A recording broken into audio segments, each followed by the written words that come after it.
আজকে আমরা operational amplifier বা অপ অ্যাম্প ব্যবহার করে inverting amplifier, non inverting amplifier, summing amplifier, differential amplifier এবং ইউনিটি গেইন বা বাফার অ্যাম্প্লিফায়ার তৈরি করে দেখাবো। তো আমি ধরে নিচ্ছি সবার এর থিওরিগুলো ভালোভাবে জানা আছে। ইনভার্টিং অ্যাম্প্লিফায়ারের জন্য আমরা অপ অ্যাম্পের ইনভার্টিং ইনপুটের মাধ্যমে আমরা ইনপুটটা দিয়েছি। এবার এখানে সার্কিটে দেখা যাচ্ছে এবং আউটপুট সিগন্যালটা আমরা যা পাবো তা এই ইকুয়েশনের মাধ্যমে প্রকাশ করা যায়। নন ইনভার্টিং অ্যাম্প্লিফায়ারের ক্ষেত্রে আমরা ইনপুটটা অপ অ্যাম্পের নন ইনভার্টিং পিনের মাধ্যমে দিব এবং আমরা যে আউটপুটটা পাবো তা এই ইকুয়েশন দ্বারা প্রকাশ করা যায়। সামিং অ্যাম্প্লিফায়ার, এখানে আমরা অপ অ্যাম্পের ইনভার্টিং ইনপুটের মাধ্যমে আমরা একাধিক ইনপুট দিতে পারবো এবং সার্কিটে দুটো ইনপুট দেওয়া আছে এবং আমরা যদি আউটপুট ইকুয়েশনটা দেখি তাহলে আউটপুট ইকুয়েশন আসবে এরকম। এখানে আউটপুট ইকুয়েশনে দুইটি সিগন্যাল যোগ হয়েছে, তাই এটা সামিং অ্যাম্প্লিফায়ার।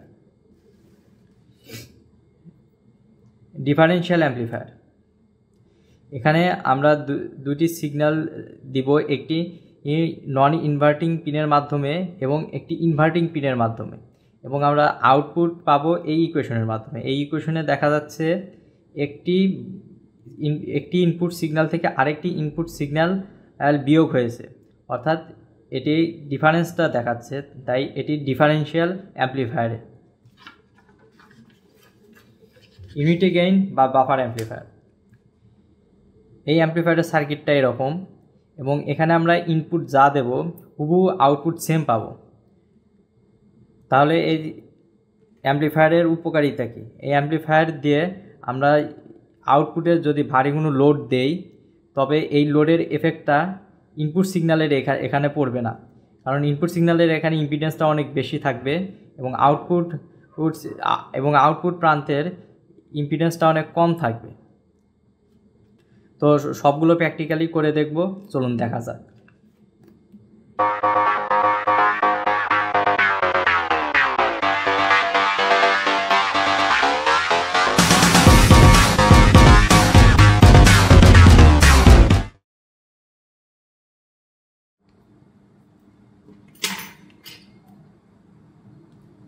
এখানে এটি হচ্ছে একটি মিউ A741 অপারেশনাল অ্যাম্প্লিফায়ার আইসি। এটাতে আমরা এখানে 12 ভোল্টের একটি পজিটিভ লাইন, এটা গ্রাউন্ড এবং এটা 12 ভোল্টের নেগেটিভ লাইন। তো আমাদের এই অপারেশনাল অ্যাম্প্লিফায়ারের এই আইসির 7 নাম্বার পিনটা পজিটিভ 12 ভোল্টে দেওয়া আছে এবং 4 নাম্বার পিনটা নেগেটিভ 12 ভোল্টে দেওয়া আছে। এখন আমরা একটি ইনভার্টিং অ্যাম্প্লিফায়ার বানাবো। তো এটার 3 নাম্বার পিন অর্থাৎ নন ইনভার্টিং পিনটি আমরা গ্রাউন্ডেড করে দিব।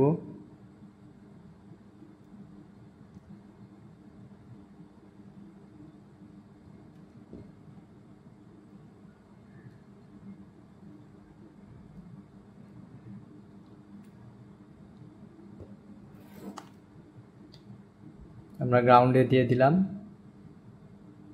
এখন 2 নাম্বার পিনে আমরা 1 কিলো ওহমের একটি রেজিস্টর দিব এবং 2 নাম্বার ও 6 নাম্বার পিনে আমরা আরএফ রেজিস্টরটি 2 কিলো ওহমের দিব, 2.2 কিলো ওহমের একটি রেজিস্টর দিব।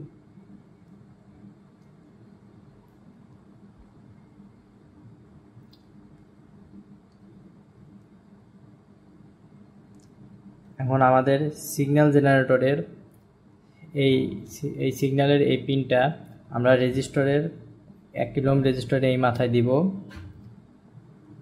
এবং অসিলোস্কোপের একটি চ্যানেল আমরা ইনপুটে দিব।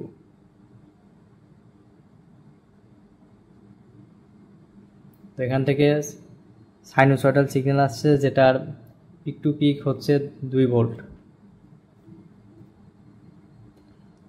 এখন আমরা এটির আউটপুট দেখার জন্য অসিলোস্কোপের আরেকটি চ্যানেল, অসিলোস্কোপের চ্যানেল 2তে আমরা এখানে দিব। এখন আমরা দেখতে পাচ্ছি আউটপুট সিগন্যালটি এর ইনভার্টেড হয়েছে এবং 2 গুণ অ্যামপ্লিফাই হয়েছে। এখানে আউটপুটের ভি পিক টু পিক 4 ভোল্টের কাছাকাছি দেখাচ্ছে।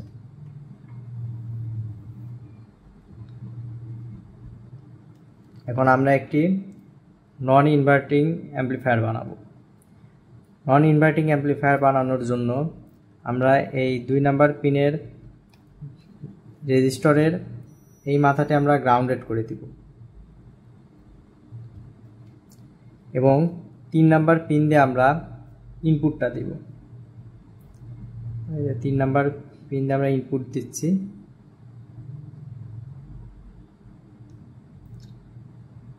এখন আমরা যদি আউটপুটটি দেখি,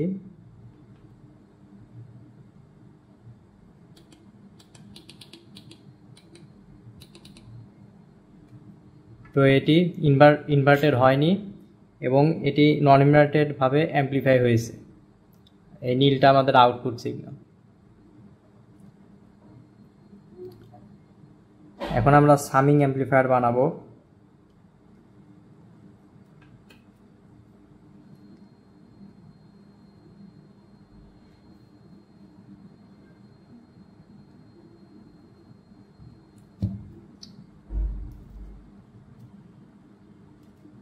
সামিং অ্যামপ্লিফায়ার বানানোর জন্য প্রথমে আমরা এটির 3 নাম্বার পিনটা গ্রাউন্ডে দিয়ে নেব।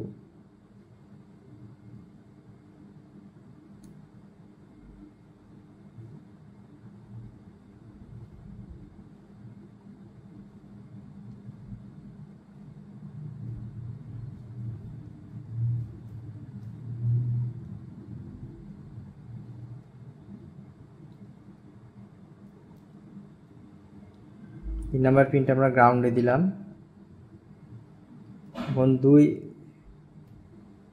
এখন 2 নাম্বার এবং 6 নাম্বার পিনে আরএফ রেজিস্টর 2.2 কিলো ওহমের লাগিয়ে দিব।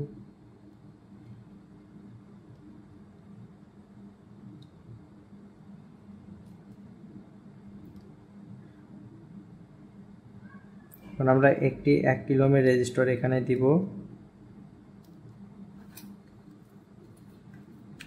এবং আরেকটি 1 কিলো ওহমের রেজিস্টর দিয়ে দেব। এখন আমরা এখানে 2টা ইনপুট দিতে পারবো। তো যেহেতু এটি সামিং অ্যামপ্লিফায়ার, তো এটাতে সিগন্যাল যোগ হবে, এই 2টি সিগন্যাল যোগ হবে। তো আমার কাছে 2টি সিগন্যাল জেনারেটর নেই, তো আমরা একই সিগন্যাল দুটোতে দিয়ে দেখব। তো সিগন্যালটি যদি আমরা প্রথম ইনপুটে দেই, তবে যদি আমরা আউটপুটটি দেখার চেষ্টা করি, এখানে আমাদের এটি দ্বিগুণ অ্যামপ্লিফাই হয়েছে।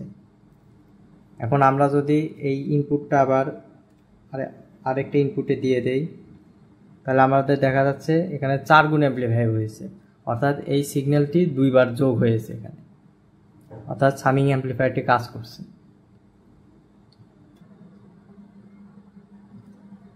এখন আমরা একটি ডিফারেনশিয়াল অ্যামপ্লিফায়ার বানাবো।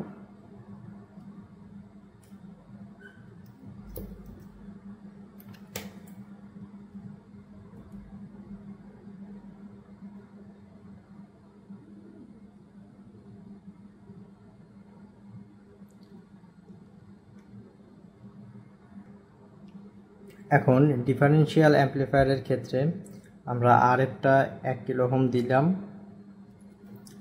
এবং এখান থেকে R1টা 1 কিলো ওহমের দিব। এখন আমরা এই ইনভার্টিং ইনপুটে গ্রাউন্ড করে দিব। ইনভার্টিং ইনপুটটা গ্রাউন্ড করে দিলাম। এখন 3 নাম্বার থেকে যদি এখন আমরা ইনপুটটা দেই, সিগন্যালটা ইনপুট দেই, 3 নাম্বার পিনে সিগন্যালটা ইনপুট দিলাম, তো আমরা আউটপুটে দেখতে পারবো এটি এতটুকু অ্যামপ্লিফাই হয়েছে। অর্থাৎ এখানে V5 ভোল্টের পিক টু পিক 5 ভোল্টের মতো অ্যাম্পলিফাই হয়েছে। এখন যেহেতু একটি ডিফারেনশিয়াল অ্যাম্পলিফায়ার বানাবো, তো আমরা এই নন ইনভার্টিংয়ের এই ইনপুটে আমরা আরেকটি সিগন্যাল দেবো। তো আমার কাছে সিগন্যাল জেনারেটর একটাই আছে, এজন্য আমরা ওই সিগন্যালটি এখানে আমরা দিব। তো আমরা এই গ্রাউন্ডটা খুলে দিয়ে এই সিগন্যাল পিন থেকে একটি পিন নিয়ে যখন আমরা এখানে এই সেম একই সিগন্যালটা দিয়ে দিব, তখন আমরা দেখতে পাচ্ছি সিগন্যাল আউটপুট সিগন্যালটা আগে থেকে কিছুটা ছোট হয়ে গেছে। তো একটি সিগন্যাল থেকে আরেকটি সিগন্যাল বিয়োগ হয়ে গেছে এখানে। তো এভাবে ডিফারেনশিয়াল অ্যাম্পলিফায়ারটা কাজ করতেছে।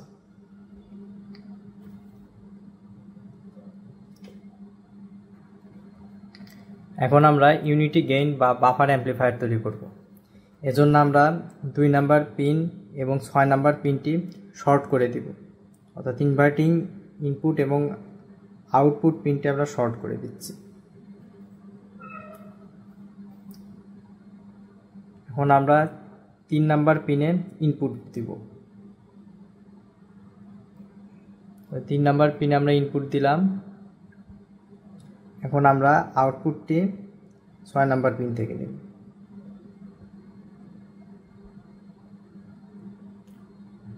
এখন আমরা দেখতে পাচ্ছি এই হলুদটি হচ্ছে ইনপুট এবং নীলটি হচ্ছে আউটপুট। তো একটি আরেকটির উপর দিয়ে ওভারল্যাপ করে গেছে, কারণ এটি একটি ইউনিটি গেইন বা বাফার অ্যাম্পলিফায়ার। তো এখানে ইনপুট যেটা দিব আউটপুট সেটাই আসবে। তো এটি একটা সিগন্যালের উপর একটা সিগন্যাল পড়ে গেছে এভাবে, তাই একটাই দেখা যাচ্ছে।